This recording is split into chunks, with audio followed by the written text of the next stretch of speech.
¿Era realmente necesaria esta ley de bienestar animal? Veámoslo.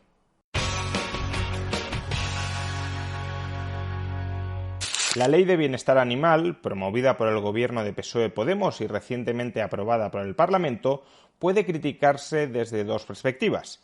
La primera perspectiva es negar que los animales tengan algún tipo de derecho y, por tanto, toda legislación que instaure derechos sobre los animales limita arbitrariamente los derechos de las personas, humaniza a los animales para animalizar a los humanos. No es esta la perspectiva que voy a utilizar para criticar la Ley de Bienestar Animal en este vídeo, tanto porque no considero que sea una perspectiva correcta, cuanto porque, aun cuando fuera correcta, creo que hay otras críticas más detalladas que se le pueden efectuar a la Ley de Bienestar Animal. Así, la otra perspectiva desde la que se puede criticar la Ley de Bienestar Animal, que es la que voy a emplear en este vídeo, es la siguiente. Si partimos de la base de que los animales poseen ciertos derechos, no necesariamente los mismos derechos, ni mucho menos que los seres humanos, y podemos partir de esa base ya sea porque los animales son seres sintientes o ya sea simplemente porque en el caso de los animales de compañía una persona acepta hacerse cargo de ese animal de compañía y por tanto se responsabiliza del mismo frente a ese animal de compañía y sobre todo frente a terceros, si partimos, por tanto, de la base de que los animales poseen ciertos derechos y de que las personas poseemos ciertas obligaciones frente a esos animales, o al menos frente a los animales de compañía de los que nos hemos responsabilizado, cabe perfectamente la posibilidad de que, como a continuación comprobaremos, la Ley de Bienestar Animal, con la excusa de estar protegiendo esos ciertos derechos de los animales, se esté extralimitando a la hora de cercenar las libertades individuales. ¿Cuál podría ser el núcleo de los derechos de los animales? O al menos, en este caso, que es el que trata la ley, los derechos de los animales de compañía. Pues el núcleo ciertamente podría ser la institución de la tutela. El dueño de un animal acepta hacerse cargo de ese animal, acepta tutelarlo, es decir, se compromete a adoptar acciones que le faciliten una buena vida al animal y sobre todo también se hace cargo de los daños que ese animal genere sobre terceros. ¿Qué significa tomar acciones que permitan que ese animal de compañía disfrute de una buena vida? Pues en esencia no maltratarlo ni por acción ni por omisión, no dirigir violencia física contra el animal y tampoco, por ejemplo, matarlo de hambre o encerrarlo de por vida dentro de un espacio insuficiente que anule su existencia. ¿Qué significa responsabilizarse del daño que mi animal de compañía causa a terceros? Pues que si mi mascota daña la integridad física o las propiedades de terceras personas, soy yo, claro, quien he de reparar ese daño causado. Bien, estos podrían ser en términos generales los principios del núcleo de esos derechos de los animales de compañía. Luego la ley, o la jurisprudencia, pero en nuestro derecho continental suele ser la ley, se encarga de desarrollar y de especificar el contenido exacto y la materialización de esos principios generales. ¿Qué significa no matar de hambre a un animal de compañía? ¿Hay que alimentarlo todos los días con una dieta equilibrada o basta con ir alimentándolo más o menos regularmente para que esté en un buen estado de salud? ¿Cuándo empieza realmente la responsabilidad del dueño de una mascota frente a terceros? Si una mascota ataca a otra porque la otra ha provocado de alguna manera a la primera, ¿quién ha iniciado la agresión y quién es, por tanto, responsable de los daños ocasionados? Todas estas cuestiones, mucho más prácticas, mucho más aterrizadas al día a día, son las que debería desarrollar la ley o, como digo, la jurisprudencia. El problema reside cuando la ley, con la excusa de estar desarrollando esos principios generales, claramente va más allá de esos principios y anula arbitrariamente libertades de las personas. Si es posible respetar los principios generales que constituyen el núcleo de esos derechos de los animales de compañía sin necesidad de maximizar la restricción sobre las libertades de los individuos, entonces, claro, hay que adoptar aquellos cursos de acción legislativa que sean menos lesivos para las libertades de los individuos y que sean compatibles con el respeto a ese núcleo de los derechos de los animales de compañía. Analicemos algunas de las medidas que contiene la ley para comprobar que se extralimitan a la hora de supuestamente proteger los derechos de los animales de compañía. La primera de ellas es el llamado listado positivo de animales de compañía. Aquellas especies que no estén incluidas dentro de este listado de animales de compañía no podrán convertirse en mascotas, es decir, quedará prohibido adquirir la tutela sobre determinadas especies animales. Todavía no sabemos cuáles son porque todavía no se ha elaborado ese listado positivo, pero las especies que no estén incluidas en el listado positivo no podrán ser poseídas como mascotas. ¿Y de qué depende que una especie esté incluida en el listado positivo? Es decir, que una especie pueda ser poseída como mascota o que una especie esté excluida del listado positivo. Pues depende de 3 criterios. El primero, que el animal se pueda mantener adecuadamente en cautividad. Bueno, hasta cierto punto este podría ser un criterio sensato. Si la naturaleza de una especie es radicalmente incompatible con su tenencia en cautividad, claramente atentaría contra el bienestar de ese animal mantenerlo en cautividad. El segundo criterio es más discutible, que no pertenezca a especies protegidas. Si una persona se hace cargo con todas las obligaciones de perpetuación de la especie que queramos establecer, pero si una persona se hace cargo de un ejemplar de una especie protegida respetando esas obligaciones, no debería estar prohibido poseerla en régimen de mascota. Sin embargo, esto tampoco es especialmente novedoso frente a lo que pueda existir en la actualidad. El tercer criterio es, sin embargo, el más discutible. No podrán ser mascotas aquellos animales que, en caso de escape, supongan un riesgo muy grave frente a terceros. Se especula, y esto lo menciono con un carácter meramente ilustrativo, porque todavía no sabemos qué especies se van a incluir o no, pero se especula que podrían estar excluidas de este listado positivo y, por tanto, prohibidas, especies como las tortugas, las serpientes, determinados reptiles exóticos, como los camaleones o los gecos, también las arañas o ciertas especies de aves. En estos casos, en lugar de prohibir que una persona adquiera cualquiera de estas especies como mascota, siempre y cuando se responsabilice de los daños que puedan llegar a generar sobre terceros, sería mucho más razonable y respetuoso con la libertad individual que se le hiciera saber que si se le escapa a esa especie y genera gravísimos daños sobre terceros, esa persona deberá hacerse cargo de reparar esos gravísimos daños.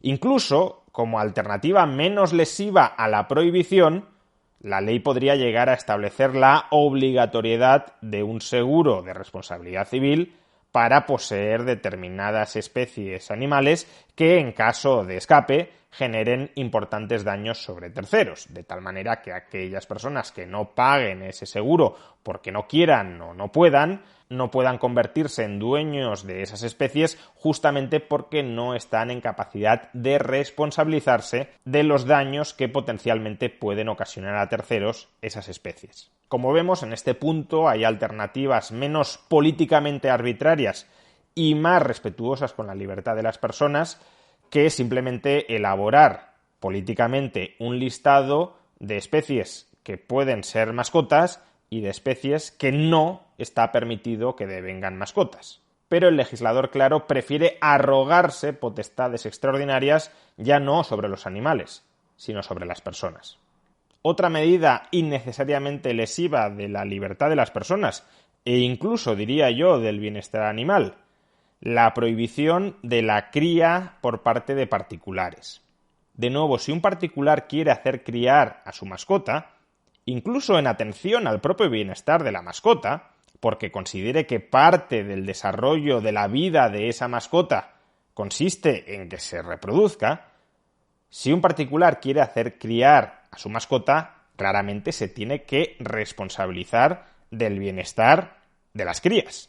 Es decir, no asesinar por acción o por omisión a las crías o no abandonarlas más adelante. Pero perfectamente un particular puede hacer criar a su mascota, hacerse el cargo de las crías o vender o regalar las crías a otras personas que serán a partir de ese momento las que se conviertan en nuevos tutores de las crías y por tanto las que se responsabilicen de su bienestar. Pero la ley esto no lo permite, de tal manera que en última instancia no solo impide que las mascotas de particulares puedan tener crías, sino que otorga un monopolio de la cría de animales a los criaderos profesionales. Si lo que la ley pretendía es que el ánimo de lucro de vender mascotas no empujara a los particulares a la cría de mascotas en condiciones inadecuadas para esa cría, lo que en todo caso debería regular la ley son las condiciones mínimas de salubridad para la cría de mascotas, ya sea por parte de profesionales o de particulares, pero no prohibírselo por entero a los particulares. De nuevo aquí tenemos otro ejemplo de cómo con la excusa de garantizar el bienestar animal, y puede tener sentido esa garantía mínima de un bienestar animal en la cría, se cercenan arbitraria e innecesariamente libertades de particulares y en este caso también el bienestar de muchas mascotas. Otro ejemplo de medida lesiva para las libertades individuales y quizá para el bienestar animal que es realmente innecesaria para el objetivo que pretende la ley: la esterilización obligatoria de todos los gatos. De nuevo, como hemos dicho, el dueño de una mascota ha de responsabilizarse de la mascota y de sus crías. Sean las crías fruto de una decisión voluntaria del dueño de la mascota o un error. Y por tanto, si el dueño de un gato no se hace cargo de sus crías y esas crías generan daños o molestias sobre terceros, el dueño de ese gato y también por extensión de sus crías debería responsabilizarse de ese daño causado. Y quizá la perspectiva de tener que responsabilizarse de tamaños daños lleve a una persona a voluntariamente querer esterilizar a su gato para prevenir esas situaciones. Máxime cuando además la ley ya contempla la obligación de introducir el microchip en los gatos, de tal manera que sea perfectamente identificable qué gato genere qué daño. Pero en lugar de eso, de respetar la responsabilidad que un individuo asume con sus mascotas, se obliga a que ese individuo, por si acaso, esterilice al gato.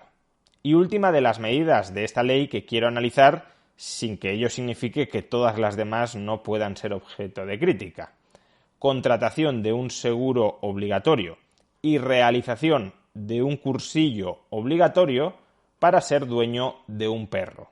La contratación de un seguro obligatorio puede tener cierto sentido en la medida en que el dueño de un perro o de cualquier otro animal de compañía ha de responsabilizarse del daño que genera sobre terceros y, por tanto, uno ha de tener capacidad económica para poder hacerse cargo en el presente o en el futuro de esos daños.